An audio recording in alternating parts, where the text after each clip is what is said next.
Hi, this is Yvonne McNary for Central Kentucky Television, and I'm here with Martha Potter today. How you doing, Martha? I'm doing good. It's great to have you.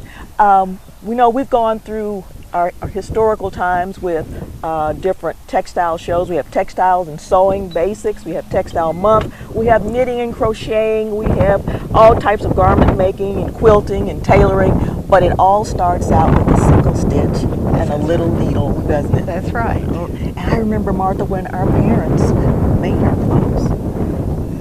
See, I'm the fourth daughter of 9 kids.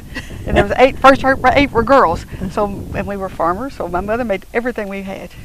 Everything we had, underwear, everything. And she used, when I was little, mainly feed sacks, chicken feed sacks. I'm showing my age. But the feed sacks came in cotton floral prints. And all the people, these people out in the Calvary area, we all wore chicken feed dresses. But, now my mother was a seamstress. She put a little rick-rack on it, or buy us tape, or crochet some stuff, and we thought we were really dressy. Oh, gee. So like today, you can take something very simple, add some additional pieces to it, and make a really nice garment. Yes, we were dressy girls. Now, which did you, I know you probably learned how to sew pretty early then. Because I watched my mother all these years and stuff. And of course, we had home ec. So I learned basics from, with my mother, but I learned more about it from home ec. Okay.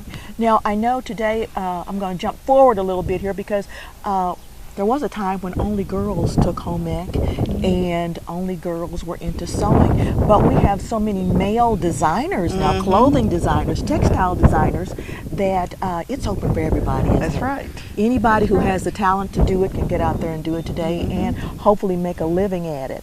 I know too, a lot of, like you said, those dresses. The dresses were made from the sacks. And I have heard here recently making little girls' dresses from pillow slips. Yeah, that's a big thing. Especially they send them to Haiti and stuff.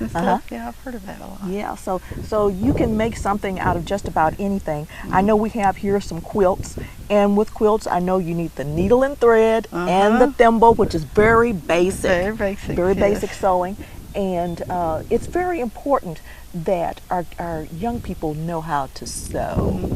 Because what do you think about our kids going off to college? Oh, they got to have sewing buttons on and hem, and it's that they need basics. Yeah. I'm not sure what they get in high school anymore, since I'm kind of out of the loop.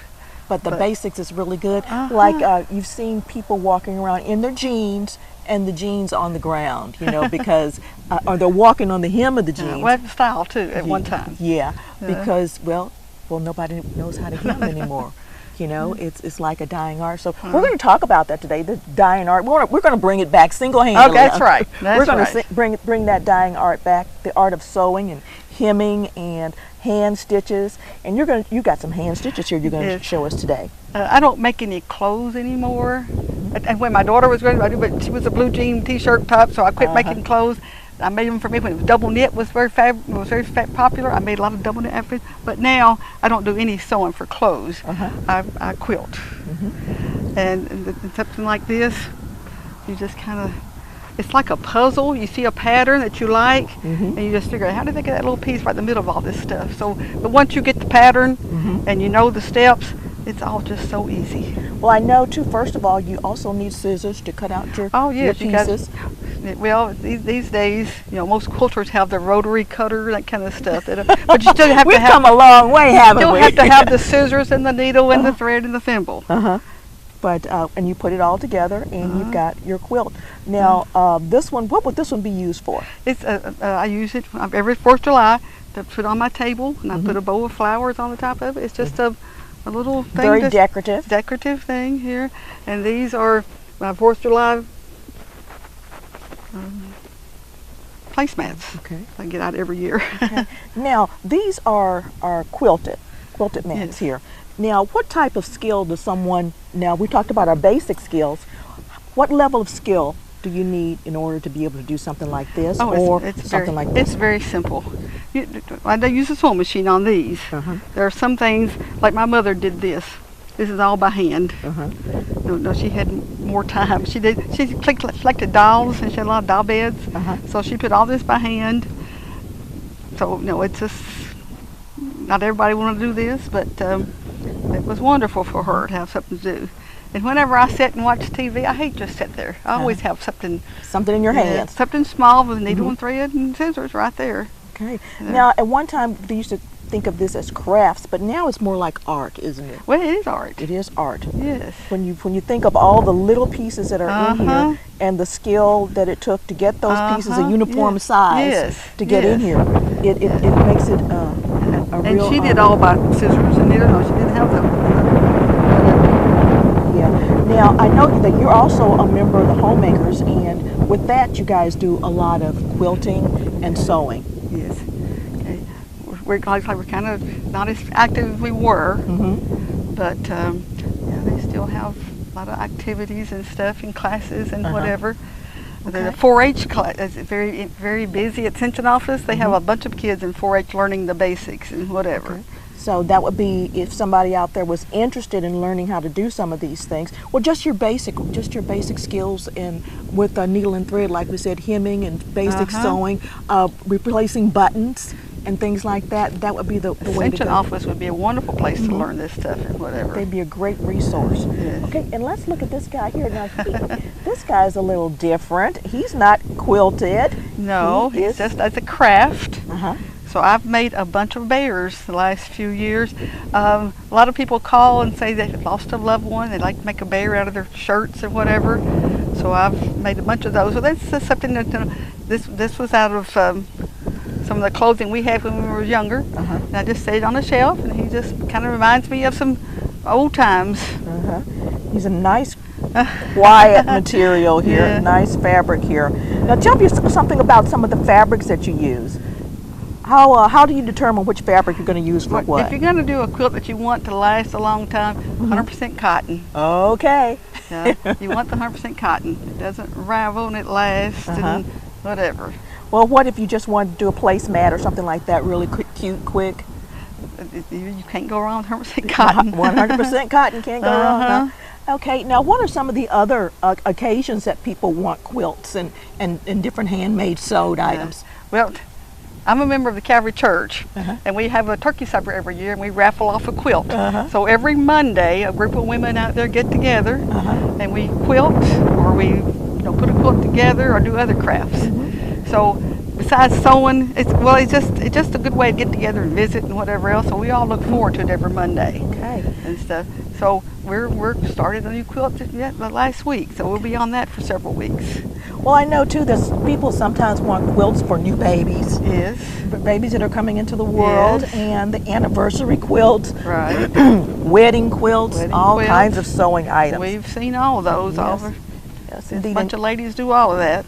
Okay, so let's look at this one right here. What do we have? This is the first quilt I ever made. Okay. When my daughter was born, several years ago, my mother and I put one together. We embroidered the quilt, and my aunt quilted it. And I said, I can do that, because I had never done a quilt before. I said, I can do that. Well, had you even helped on a quilt? Had you helped? No. Nothing, huh? Not this. No, I was busy, whatever. But anyway, I said, I can do that. So I got this. And my mother taught me how to embroidery. So I got these patterns from my aunt, and I put that together. And my daughter used it. And now, 40 years later, sorry, Lee, her son's using it. So when he comes over, he just rolls up in this.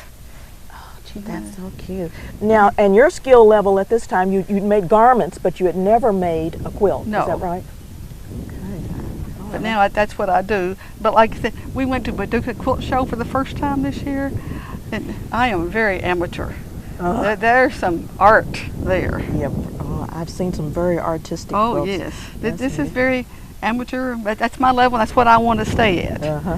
Well, the deal is you start with the basics, yes, and you work your way up. Yes. So even if you're one of those people who has questionable basic skills right now, you can still get into something like this by honing your skills, by continuing to sew, yes, get more experience with it, and then this embroidery is just needle and thread. So it's 100% cotton. 100% cotton. Okay, that looks fabulous. That looks fabulous. That's still cute. Even 4 years, it's still cute. So grandson's learning duck and that kind of stuff. No, it's educational too. Well, I'm going to leap back to our making garments for a second here, because in making garments, now you can buy clothing and sometimes it doesn't fit. Yes. How about that? So you really, if you've got the basics and you know how to thread a needle, you can pretty much Or change buttons around, make the buttons fancier, and yeah, and if it's a little big under the arms or whatever, you can take it in. So it's to your advantage actually to know how to sew a little bit, so that you can make each time you wear a garment, you can make sure that it fits you correctly or just the way you want it to fit, and not have to worry about it being too long or too short, because sometimes you can take the hem out of a garment and make it a little bit longer too, so that makes brings that comfort level up a little bit. Yeah, so I really do appreciate sewing and its basics, and the fact that it's a wonderful hobby. So it's just especially when your kids are grown and stuff, you need something to keep you time occupied. It's like a puzzle, jigsaw puzzle. You got to find what piece goes where and whatever. So it's a good way to pass time. Plus, you have something that you can use. Certainly do. Well, thank you, Martha, for coming out today and talking to me about sewing and Sewing Month. And like you said, we've also had months where we did knitting and crocheting and all that. And all those items can be placed on something like this or another garment to enhance it. So it all pretty much goes together, doesn't it? It all goes together. Well, listen, thank you so much for talking to us today. Okay. This has been Yvonne McNary with Central Kentucky Television.